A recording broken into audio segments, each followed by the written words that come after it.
Sir ডাকার হলো meeting, উনি নিজস্ব এই সরকারি বাসভবনে ডাকার হলো, যার কারণে আজকে ডাইরেক্টর স্যার সহ ট্রাইবাল ওয়েলফেয়ার ডাইরেক্টর স্যার সহ মিটিং ডাকা হলো। ডাকার ফলে আজকে আমরা সে 3 দফা দাবি পূরণ করে দেওয়ার জন্য তাই উনি আমরা এই আশ্বাস দেওয়া হলো।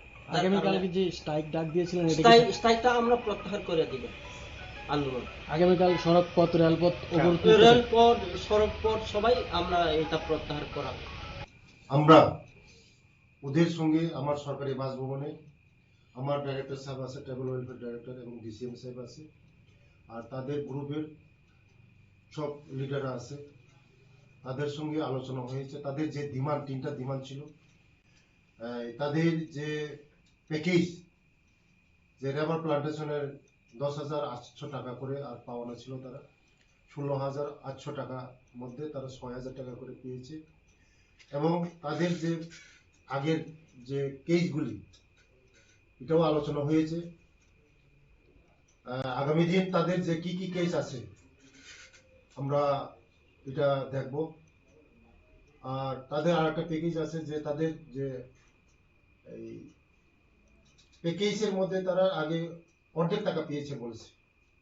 আমি আমার অফিসারকে বলেছি এই যে বাকি টাকার যে কাগজগুলি, এটা খোঁজার জন্য এবং তারা স্বাবলম্বন হওয়ার জন্য।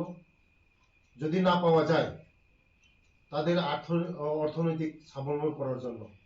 আপনারা সবাই জানেন যে আমাদের রাজ্যের জনপ্রিয় মুখ্যমন্ত্রীর নেতৃত্বে যে আমাদের ট্রাইবাল জনজাতিকে স্বাবলম্বন করার জন্যই আমরা আজকে কাজ করছি, আমাদের সরকার কাজ করছে।